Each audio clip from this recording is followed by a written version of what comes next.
Anine photographers.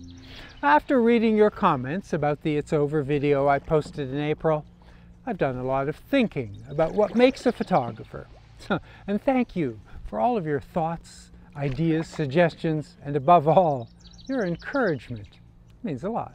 And many of you remain passionate about analog, about film, about DSLRs. That's great. It's important that the devices in your kit please you and motivate you. And today, while getting a little exercise in the fresh air of Georgian Bay, I'd like to pursue some thoughts about the nature of photography. Well, in my opinion, photography is not about the gear or how you rate your understanding of the technology of cameras, lenses, and photography. So whether your equipment is old or new, a little shallow here, expensive or affordable, whether you're a novice or a seasoned practitioner, it doesn't really matter. Most of us have equipment that's considerably easier to use, with many more features and capabilities than the photographies we revere from the previous millennium. And what made their work powerful and memorable enough to be published in books and displayed in museums was not the technology they used. Although I happily admit that I too am very interested in learning about and understanding the technology of photography. But I'm not convinced that mastering technology makes me a better photographer. Your interests, passions, motivations, and intentions make you a photographer. Those are the things that inform the world that you see and the images that you have created and are about to create. So your kit, analog, digital, DSLR, mirrorless, phone, drone, and your settings, well, they're certainly of interest to you and to those who care about the tech side of photography. They're likely irrelevant to most of your viewing audience. They would like to be intrigued, dazzled, motivated, maybe even saddened by your images.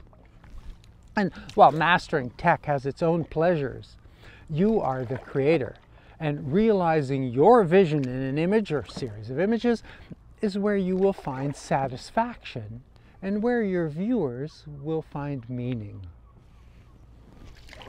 Although a photograph is created in a fraction of a second, the viewer, seeing that instant, imagined what happens before the scene was recorded and what will happen afterwards. And the photographer cannot imagine what that story will be.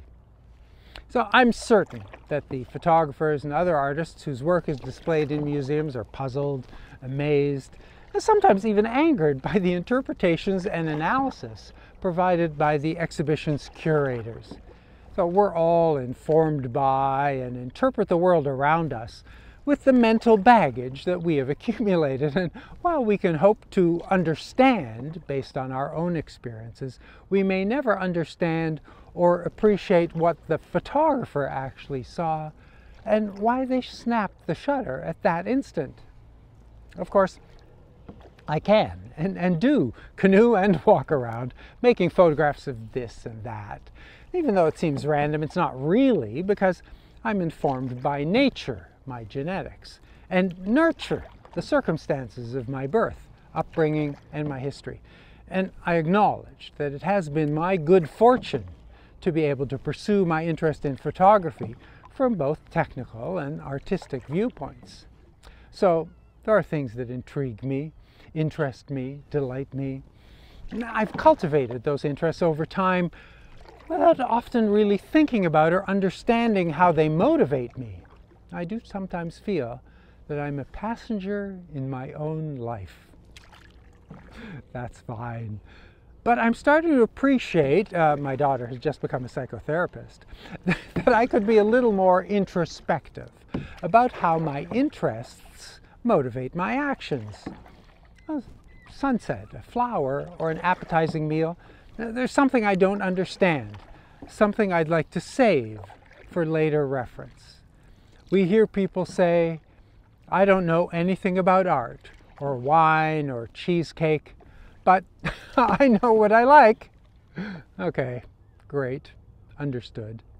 But if I take a few minutes to examine the thoughts, tastes, emotions that this cappuccino or this image generates in me, that gives me the power to enhance my experience by describing it, which enables you to explore that enjoyment to a higher level. And now that it has a name and description, it can be shared by you and infect others with your understanding. Because humans can achieve more when we collaborate, when we share our emotions and our stories. And there's no right or wrong in photography. Probably isn't even a good or bad. We don't need to judge or rate. There may be a shared human experience, but there's also a deeply personal and individual one. So, what is the story that you will tell? What are the perceptions, the feelings, and emotions that you would like to share? Or to make it very personal, what images are meaningful enough to you that you'd like to save them, share them, and enjoy them at some future date? Please share your relevant questions and civil comments. I read and reply to all. And thanks for joining me today. I love this little bit of nature, well, in my backyard. I'm grateful for the first inhabitants of this land. They canoed on and cared for the waters and lands that I now call home. This is the traditional territory of many nations, including the Anishinaabe, the Ojibwe, and the Haudenosaunee peoples. Now, I used an Anishinaabe greeting at the beginning of this video because it's such a lovely thought. The greeting, Anin, literally means, I see your light. I appreciate your time and your light today. Miigwech, stay safe.